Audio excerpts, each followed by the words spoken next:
శ్రీమతి లత గారి ఆధ్వర్యంలో జూన్ 15-16 తారీఖుల్లో గానగాపురం యాత్ర మధుకరి సేవ సంప్రదించండి. నమస్తే, వెల్కమ్ టు సుమన్ టీవీ. నేను పద్మిని. ప్రస్తుతంతో పాటు ప్రముఖ ఆధ్యాత్మికవేత్త, ఆస్ట్రోన్యూమరాలజిస్ట్, వేదిక్ వాస్తు స్పెషలిస్ట్, శ్రీ విద్య మరియు హనుమత్ ఉపాసకులు బ్రహ్మశ్రీ డాక్టర్ సిస్లా జయశంకర్ గారు మనతో పాటు ఉన్నారు. మాట్లాడదాం. నమస్కారం అండి.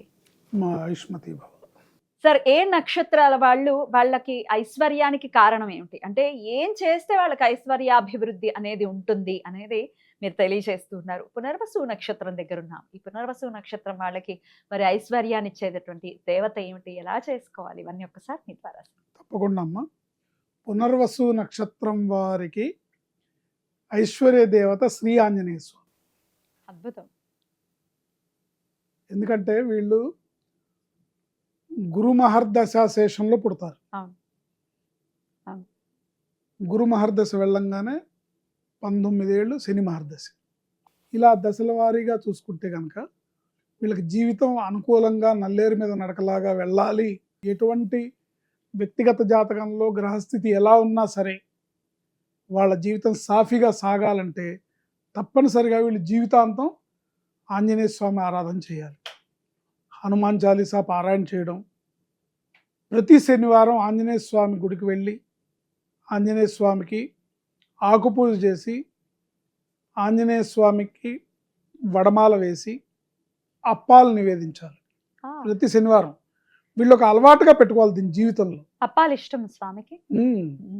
అద్భుతం సార్. గుడుల్లో ఒక్కొక్క గుడిలో ఒక్కొక్కలా చేస్తారు సార్. ఆకుపూజ అంటే అసలు ఏమిటి? పూజ అంటే తమలపాకులతో చేసే పూజ ఆకుపూజ. అవును. ఆయన అష్టోత్తరం చదువుతూ ఆకుల్ని ఆయనకు సమర్పించడమా? అంతే. కొన్ని గుళ్ళల్లో ఆయనకు మొత్తం శరీరానికి అంటించేస్తారు, అదేమిటి? ఈ ఆకు పూజలో చేసిన ఆకులనే కొన్ని అట్లా అంటిస్తారు, అంతే తప్ప ఆకు పూజ అంటే 108 ఆకులతో చేస్తే అష్టోత్తరంతో చేసేదాన్ని తమలపాకుల పూజని అష్టోత్తరం, ఆంజనేయ స్వామి ఆకు పూజ. అదే ఆయన సహస్రనామావళిని 1000 ఆకులతో చేయాలి, అంతే. అంటే మామూలుగా మనం ఇతర దేవతలకి ఎలా అయితే పుష్పాలతో చేస్తామో, శివుడికి మారేడు దళంతో చేస్తామో, ఆంజనేయ స్వామికి తమలపాకులు ఇష్టం. మనం ఇంట్లో కూడా చేయొచ్చా సార్? బ్రహ్మాండంగా ఆంజనేయ స్వామికి ఆకుపూజ చేయొచ్చు, శివుడికి ఆకుపూజ చేయొచ్చు. అవునా? మీకు కావాలంటే ఏదైనా ఒక ప్రత్యేకమైన కోరిక పెట్టుకొని ఆ కోరిక నెరవేరడానికి ప్రతి ఒక్క ఆకు మీద సింధూరంతో శ్రీరామ అని రాసి 108 అయితే 108, సహస్రం అయితే సహస్రం మీరు శివుడికి అర్చన చేయండి. నెల తిరిగేలోపు మీ కోరిక తీరుతుంది. శ్రీరామ అని సింధూరంతో రాయాలి ప్రతి ఆకు మీద. సరే, ఇది ఒక వీడియో సపరేట్ చెప్పండి సార్. ఎందుకంటే ఉపయోగపడుతుంది సార్. ఎందుకంటే ఇది మనం నక్షత్రం అని వేస్తాం, వాళ్ళే చూస్తారు, మామూలు వాళ్ళు మిస్ అవుతారు. నెక్స్ట్ వీడియోలో మాట్లాడుకుంటాం. అద్భుతం సార్. సో ఆంజనేయ ఈ పునర్వసు నక్షత్ర జాతకులు ఎవరైతే ఉన్నారో ఆంజనేయ స్వామి ఆరాధన జీవితకాలం వీళ్ళు అలవర్చుకోవాలి. ఆంజనేయ స్వామి, శ్రీ ఆంజనేయ స్వామి వీరికి ఐశ్వర్య దేవత. ఆంజనేయ స్వామిని ప్రార్థిస్తే భయాలు పోతాయి, ఆంజనేయ స్వామిని ప్రార్థిస్తే ధైర్యం వస్తుంది, భూత ప్రేత పిశాచ బాధలు పోతాయి అనేది అందరికీ తెలుసు. కానీ ఆంజనేయ స్వామి అనుగ్రహం ఉంటే అమితమైన ఐశ్వర్యం కూడా మీ సొంతం అవుతుంది. ఎందుకు? ఆయన సాక్షాత్తు రుద్రాంశ సంభూతుడు, రుద్రవీర్య సముద్భవుడు కనుక ఏకాదశ రుద్రుల్లో ఒక అవతారం ఆంజనేయ స్వామి. రుద్రుడిచ్చినంత ఐశ్వర్యం ఎవరు ఇవ్వలేరు. ఆంజనేయ స్వామిని ఆయనని ప్రసన్నం చేసుకొని ఆయనకి ఇష్టమైన పనులు చేస్తే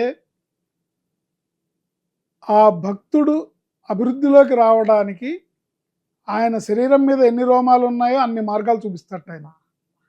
అద్భుతం సార్. అన్ని మార్గాలు, ఒక మార్గం కాదు, అన్ని మార్గాలు చూపిస్తాడు. ఇది చేసుకుంటావా, ఇది చేసుకుంటావా, ఇది చేస్తావా, ఇది చేస్తావా, చాయిస్ ఈజ్ యువర్స్.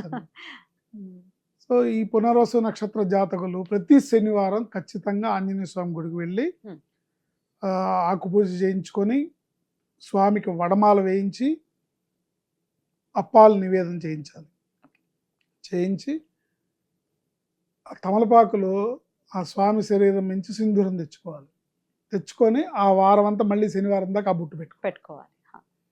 ఇలా పాటించే పునర్వసు నక్షత్ర జాతకులు అత్యంత ఐశ్వర్యవంతులు అవుతారు. వారి కుటుంబంలో వారే ఐశ్వర్యవంతులుగా ఉంటారు. అద్భుతం సార్, అద్భుతం. చాలా చక్కగా వివరించారు. అది ఆడవాళ్ళైనా మగవాళ్ళైనా ఖచ్చితంగా చేసుకొని తీరాల్సిందే. అద్భుతం సార్. చాలా చక్కటి విషయాల్ని తెలియజేస్తున్నారు. ఏం చేయాలో మాకు పాలు పోవట్లేదు అనుకునే వాళ్ళకి, అంటే మా నక్షత్ర ప్రకారం ఏం చేయాలి అనుకునే వాళ్ళకి మీరు ఇంకా చేసేటటువంటి అంటే మనం క్లూ ఇచ్చాము. ఇప్పుడు వాళ్ళు ఆంజనేయ స్వామిని ఆరాధించాలి. పునర్వసు నక్షత్ర జాతకుల ఐశ్వర్య దేవత ఆంజనేయ స్వామి అని చెప్తున్నాం మనం. ఇంకా దాన్ని మీరు మీ శక్తి కొలది, మీ ఉత్సాహం కొలది ఎట్లా ఓన్ చేసుకుని ఏం మీరు ఎట్లా చేస్తారు? ఓన్ చేసుకొని ఉమ్. ఆయన ఎలా ప్రసన్నం చేసుకుంటారు. ఉమ్. ప్రతి శనివారం హనుమాన్ చాలీసా చదువుతారా, రోజు హనుమాన్ చాలీసా చదువుతారా, ఉమ్. శనివారం నాడు ప్రత్యేకంగా ఓ 11 సార్లు చదువుతారా, ఉమ్. లేదా సుందరాకాండ పారాయణ చేస్తారా, లేదా ఇంకేం చేస్తారా, ఇంకా ఆయనకి ప్రీతికరమైనవి ప్రజాబాహుళ్యంలో చాలా ఉన్నాయి. అవును. అవి తెలుసుకొని మీరు చేస్తూ ఉంటే ఉమ్. మీరు ఆయన ఎంత ప్రసన్నం చేసుకుంటే రాసి పెట్టుకోండి, మీ కుటుంబంలో మీరే ఐశ్వర్యవంతులు. అద్భుతం. చాలా చక్కగా వివరించారు సార్. కృతజ్ఞతలు. ఇక నెక్స్ట్ వీడియోలో పుష్యమి నక్షత్రం గురించి తెలుసుకుందాం. నమస్కారం సార్. ఆయుష్మతి